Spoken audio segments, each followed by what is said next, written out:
जो हमारी अपब्रिंगिंग रही है, मेरा एक छोटा भाई है सनी। कभी भी पापा ने, जब हम बड़े हो रहे थे तब फिल्मों को घर तक नहीं पहुंचाया। हमारे डिनर टेबल पे कभी फिल्में डिस्कस नहीं हुई ना, तो उस वजह से कभी हमारे अंदर बड़े होते समय कभी इच्छा नहीं थी कि पापा हमें फिल्में देखनी है, शूटिंग देखनी है या किसी ट्रायल शो पे जाना है। कभी वो इच्छा ही नहीं थी हमारे लिए। पापा जैसे दूसरों के बच्चे पापा जाते हैं काम करने, वैसे हमारे पापा भी काम करके घर लौटते थे। हमें ज़्यादा फिल्मों का नॉलेज नहीं था। हाँ, इतना थोड़ा बहुत पता लग जाता था कि घर पे जब मीटिंग्स होती थी तो कैमरा शब्द सुनाई देता था, लोकेशन शब्द सुनाई देता था। इतनी हल्की हल्की अपने आप वो चीज़ें, बातें जाने लग गई दिमाग में। चांदी की चम्मच तो कभी नहीं थी, वो मैं नहीं कहूँगा, क्योंकि बचपन से आई थिंक सबकॉन्शियसली कहीं ना कहीं एक्टर अंदर था ही, पर कभी ये नहीं सोचा था कि करियर एज एन एक्टर ही बनाना है।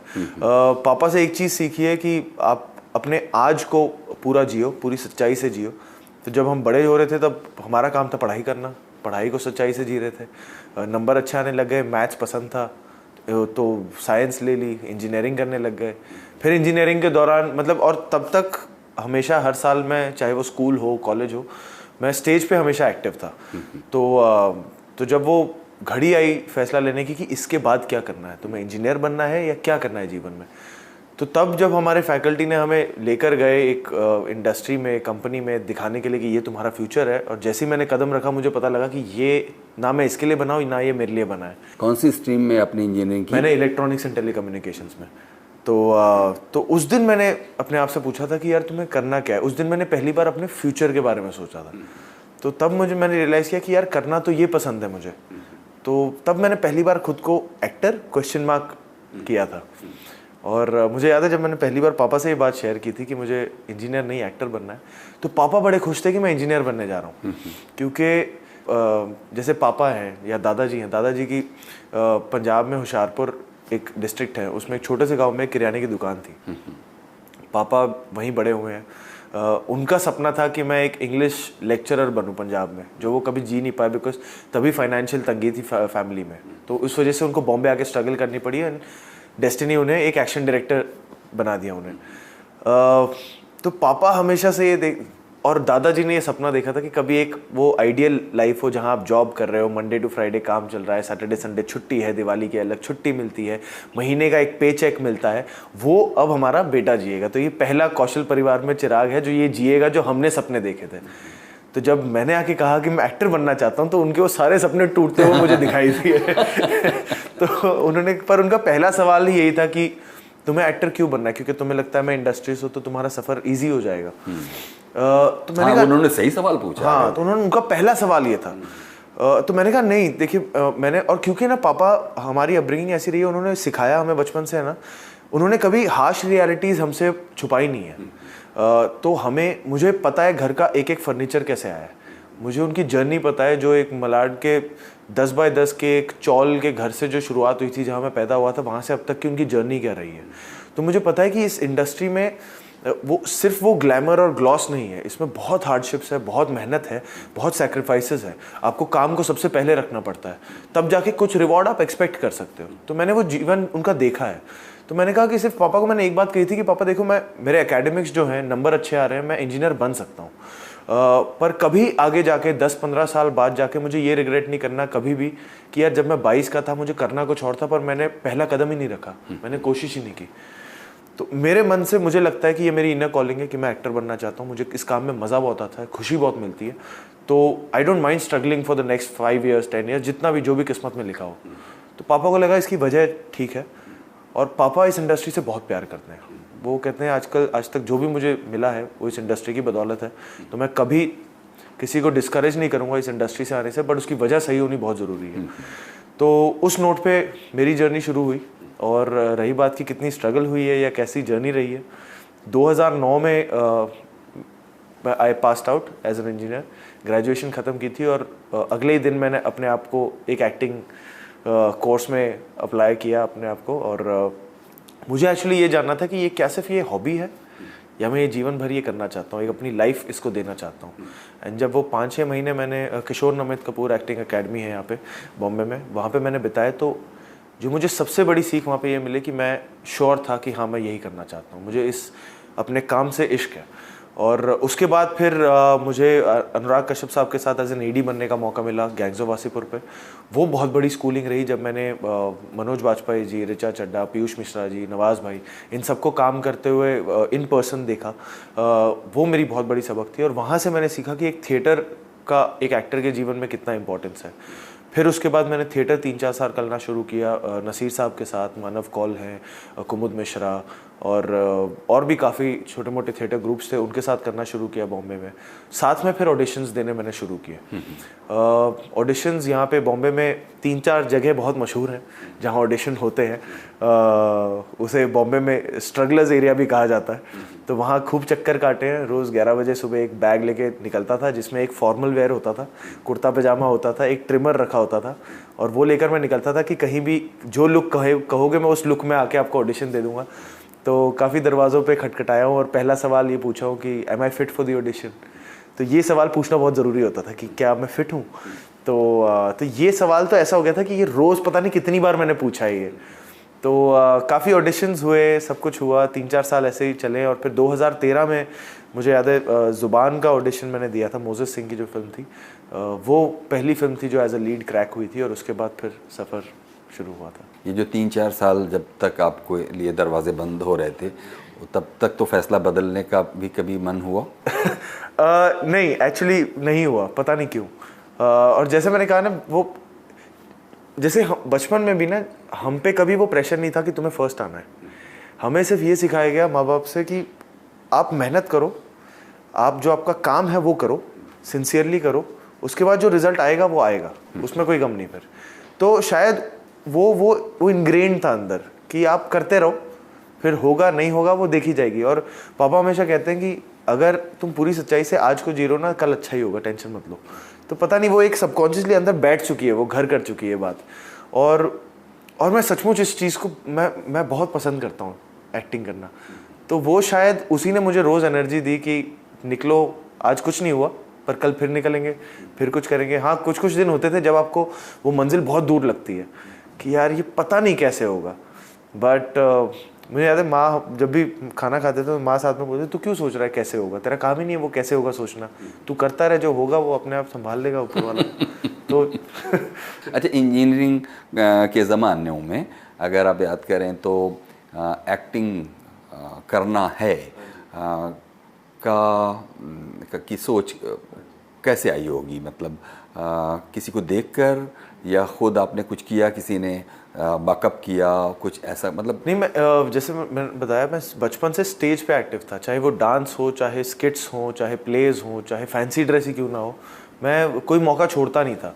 बिकॉज मैं बहुत एक शाय किड था बचपन से और मुझे स्टेज पे ना बहुत लिबरेटेड वाली फीलिंग आती थी। मुझे लगता मैं जो करना चाहूँ ना मैं कर सकता हूँ और कोई रोकेगा नहीं मुझे। तो पता नहीं वो उस एक कोर फीलिंग से ये बात शुरू हुई थी, तो इसलिए मैं वो बड़ा इन्जॉय करता था वो परफॉर्म करना। तो जैसे कि मैंने बताया, वो मोमेंट था जब मैं उस कंपनी में गया था, वो दिन मेरे लिए बहुत इंपॉर्टेंट दिन है मेरे लाइफ का, क्योंकि पहली बार मैं किसी चीज़ को लेके बहुत श्योर था कि क्या ज़िंदगी में नहीं करना है। और वो I think it's a very good step 1 कि क्या नहीं करना वो तुम्हें पता है, तो क्या करना है वो आपको ऑटोमेटिकली वो जवाब मिल जाएगा। और जब आपने फिल्में जो देखी, उनमें किस तरह की एक्टिंग को लगा कि हाँ ये वाला एक्टिंग का एरिया, ये मेरा वाला एरिया है? बहुत तरह के एक्टरों को देखते हुए और बहुत तरह की फिल्में देखते हुए, आप चाहे वो हिंदुस्तान की हों या फिर हॉलीवुड या वर्ल्ड सिनेमा से, आपको कौन वाला एक्टिंग स्कूल ऐसा था जिसको आपने किशोर नमित के यहाँ भी सीखते हुए ध्यान रखा कि मुझे ये वाला इस दिशा में जाना है? एक्चुअली सर, मुझे ऐसा लगता है एज एन एक्टर मैं अपनी अगर दिशा बांध लूँगा ना कि ये ही मेरी दिशा है, तो मैं अपने आप को एक लिमिट कर रहा हूँ एज एन एक्टर। तो मैंने कभी वैसे सोचने की कोशिश नहीं की कि यही इस तरीके की एक्टिंग मेरी एक्टिंग है या जहाँ मैं अप्रोच करना चाहता हूँ, ऐसा नहीं रहा है। मेरा काम है लोगों को एंटरटेन करना, उनको अगर मतलब जो मुझे कैरेक्टर मिले उसको पूरी सच्चाई से निभाना, मैं उतना ही सिंपल रखता हूँ। उसके अलावा किस तरीके की एक्टिंग होनी चाहिए, मेरी एक सिग्नेचर एक्टिंग होनी चाहिए या नहीं, मेरा क्या स्टाइल है, वो शायद एक्सपीरियंस के साथ अपने आप आएगा। मैं शायद बहुत नया हूँ उस चीज़ के लिए कि वो जानना कि मेरा अपना क्या स्टाइल है एक्टिंग का। मेरा सिर्फ ये है कि जब मैं वो एक्शन और कट के बीच में जो कैरेक्टर मुझे निभाना है, जो लाइफ मुझे जीनी है, उसको मैं पूरी ईमानदारी से जीऊँ, मेरा सिर्फ इतना फोकस होता है। और उससे ज़्यादा मैं अभी तक कहूँगा मैं सोचने लायक बना नहीं हूँ, उतना एक्सपीरियंस नहीं हूँ। पर फिल्में मैंने हर तरीके की इन्जॉय की है। मैं चाहे वो मतलब मुगले आज़म मेरी ऑल टाइम फेवरेट है, पर 90s क्योंकि मैं 88 में पैदा हुआ, मैंने 90s गोविंदा की जितनी फिल्में थी गोविंदा साहब की मैंने वो सारी देखी और मैं सारी इन्जॉय करता था वो। और उसके अलावा चाहे वो बच्चन साहब की दीवार हो, चाहे दिलीप साहब की राम और शाम हो, वो सबसे इंस्पायर हुआ हूँ। तो आई डोंट थिंक मैं एक दिशा में फिक्स होना चाहता हूँ, अपने आप को और एक्सप्लोर करना चाहता हूँ। तो अभी तो बच्चा चलना सीख रहा है। वो ठीक है, अपने बच्चे ने तो तभी एक ऐसा कड़ा फैसला लेकर, जब वो इंजीनियरिंग के पेशे में जाएगा कि नहीं जाएगा उसको लेकर एक बहुत डेफिनेट ना कही, तो ये नहीं कह सकते कि बच्चा उतना भी बच्चा है। तो क्योंकि फिर आपको अपनी एक्टिंग के लिए भी क्या मतलब, फिर क्या वो तोहफा तोहफा तोहफा तोहफा लाया लाया लाया में हाँ बोलेंगे कि नहीं बोलेंगे, ना बोलेंगे, इसको लेकर भी तो कुछ एक डेफिनेट फैसला कभी लेना ही होगा। हाँ, ये आपको रहता है एज एन एक्टर कि मैं जितना रियल कर सकूँ, कैरिकेचरिश काम ना करूँ, वो शायद मेरा स्पेस नहीं है। एक सटल काम करना अच्छा लगता है मुझे, पर वही है कि मैं कभी भी उसको अपना कंफर्ट स्पेस नहीं बनाना चाहता एज एन एक्टर। मैं अपने आप को टेस्ट करना चाहूँगा कि अच्छा ये अगर मेरा कंफर्ट स्पेस है तो इसके बाहर मैं कर पाऊँगा या नहीं कर पाऊँगा। अगर किसी दिन मुझे कुछ लाउड करने का मौका मिले और वो मुझे करना हो तो मैं ज़रूर करने की कोशिश करूँगा कि ऑल्दो ये शायद मेरा स्टाइल नहीं है, पर शायद मैं करने की कोशिश ज़रूर करूँगा। अभी जैसे कि फिल्में जो आप तक पहुँची, क्योंकि अभी तो आप बहुत तेज़ी से डिमांड में होंगे, लेकिन ख़ुद आप तक फिल्में पहुँचें उसके लिए आप क्या मैकेनिज़्म अपनाते हैं? कुछ तो आप अपने लिए तैयारी भी करते रहते होंगे, लेकिन इसके अलावा जैसे आपने कहा कि आपके पिता का एक बहुत मॉडरेट स्टार्ट था, लेकिन आज आप एक महंगी मर्सिडीज़ बेंज में चलते हैं, तो क्या उसको चलने के पीछे कास्टिंग डायरेक्टर्स और प्रोड्यूसर्स को थोड़ा उनके सामने भौकाल पैदा करने के लिए करते हैं या नहीं, ऐसा मैं कुछ करने की कोशिश नहीं करता जो मैं नहीं हूँ। देखिए, मैं जब फिल्में आती है या स्क्रिप्ट आती है तो आपके लिए सबसे प्रायोरिटी वाली चीज़ होती है उसकी कहानी, उसकी स्क्रीन प्ले और कौन डायरेक्टर है, क्योंकि ये तीन आई थिंक सबसे बड़े पिलर्स हैं एक फ़िल्म को लेकर। मेरी शुरुआत मसान जैसी फिल्म से हुई जहाँ एक वो मल्टी नरेटिव स्टोरी थी जिसका मैं एक हिस्सा था छोटा सा। और जब मैंने देखा कि जब लोग घर लेकर जाते हैं तो उसके किरदार भी लोग घर लेकर जाते हैं, तो मैंने ये रियलाइज़ किया कि कहानी का हीरो होना बहुत ज़रूरी है। तो अगर कोई ऐसी अच्छी कहानी है जो मुझे अफेक्ट करती है, जो उस दिन स्क्रिप्ट पढ़ने के बाद या नरेशन सुनने के बाद मैं पूरे दिन उस बारे में सोचता रहता हूँ, तो मुझे उसका हिस्सा बनने की बहुत एक क्रेविंग होती है कि हाँ यार, मैं ऐसी कहानी का एक हिस्सा बनूँ। और ये मेरे ख्याल से वैसे भी एक बहुत खूबसूरत फेज़ चल रहा है सिनेमा में, जहाँ लोग अपॉर्चुनिटीज़ दे रहे हैं एक अलग कंटेंट को, अलग चेहरों को, अलग राइटर्स को, कुछ नया, उनको सरप्राइज़, वो चाहते हैं कि हम सरप्राइज़ हों।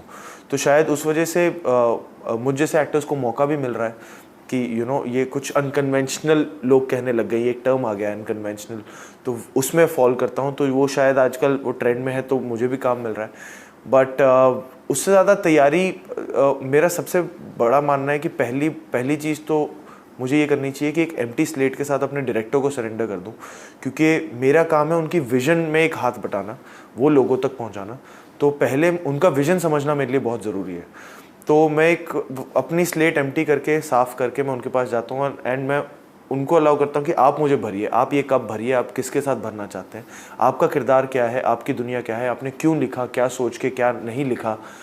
तो वो जानने की कोशिश करता हूँ। फिर धीरे धीरे हर किरदार के लिए एक अलग अप्रोच होता है, एक अलग मेथड होता है। जैसे मसान थी, तो मसान के लिए मेरे लिए एक लड़का जो पंजाबी लड़का है, जो बॉम्बे में पला बड़ा है, मेरे लिए बनारस के उस घाट पे जीने वाले दीपक को जानना बहुत ज़रूरी था। तो उसके लिए उसकी दुनिया जाननी बहुत ज़रूरी थी, जो उस घाट से कभी बाहर नहीं निकला हो। तो मुझे पता था कि मैं नीरज और वरुण के साथ पहले बैठ के, क्योंकि उन्होंने 2.5 साल बनारस में रह के वो जीवन जिया है, फिर वो जाके कहानी उन्हें मिली है, तो मेरे लिए बनारस को जीना बहुत ज़रूरी था। तो शूटिंग से 3 हफ्ते पहले ही मैं बनारस चला गया था, वहाँ जीने लग गया था, वहाँ के लोगों के साथ, वहाँ के एटमॉस्फेयर को इम्बाइब करना, वहाँ की, जैसे नीरज को काशी का भाषा भी चाहिए थी, तो वो सुनना, वो अपने टेलीफोन रिकॉर्डर पे मैं चुपके से रिकॉर्ड करता था किसी चाय के ठेले पे बैठ के, फिर घर आके उसको नोट डाउन करता था, उसको स्क्रिप्ट समझ के बोलने की कोशिश करता था। रमन राघव में एक अलग अप्रोच थी। रमन राघव में एक उसकी मानसिक स्थिति क्या है उस कैरेक्टर की, उसकी अपब्रिंगिंग कैसी रही है जिस वजह से वो इतना एजी है वो कैरेक्टर, वो समझना ज़्यादा ज़रूरी था। तो उसमें एक आइसोलेशन टूल मुझे बहुत हेल्प की थी कि थोड़ी सी एकांत में रहना, ये नहीं कि अकेले रहने लग जाना, पर भीड़ में भी एक एकांत कैसे पाया जा सकता है, कैसे खुद को अकेला रहा जा सकता है, वो बड़ा हेल्प किया। But at the end of the day आपको आपके डायरेक्टर की गाइडेंस ही आपको हेल्प करती है। जब आप पहले दिन शूट पे पहुंचते हो आपकी सारी तैयारी हो चुकी होती है जितनी थी, उसके बाद तो आप पूरी तरह डायरेक्टर पे ही छोड़ देते हो और वो जहां आपको जिस दिशा में ले जाए फिर आप उसी दिशा में एज अ कैरेक्टर आप करने की कोशिश करते हो। जैसा कि आपने कहा कि लीड कैरेक्टर होने का एक फ़ायदा ये होता है कि कहानी के साथ कैरेक्टर को भी दर्शक अपने घर तक लेकर जाता है, लेकिन उसी के साथ एक दूसरी चीज़ आती है, जैसे स्पॉटलाइट जब आप पर है और आप शोहरत की रास्ते पर बढ़ रहे हैं, जहां आप देख रहे हैं आपके पोस्टर लगे हुए हैं, आपकी बातें हो रही हैं, आप टेलीविज़न स्पेस ले रहे हैं, आप एक टॉक ऑफ द टाउन बने हुए हैं, उसके साथ एक बोनस में एक चीज़ मिलती है कि आप अपने इर्द गिर्द एक ऐसा घेरा बना लें और आप उम्मीद करें कि अब तो आप एक स्टार हैं, आप जब निकलेंगे तो पीछे एक बैकग्राउंड म्यूज़िक बजेगा और उसके साथ आपका अपीयर। तो ये एक ऐसा ट्रैप है जिसको शायद इंजीनियरिंग का स्टूडेंट होने और लगातार कुछ सीरियस फिल्म मेकर्स के साथ ट्रेंड होते हुए आपको लगता है कि वो एक ऐसा ट्रैप है जिसमें फंस जाने का ख़तरा बना हुआ है?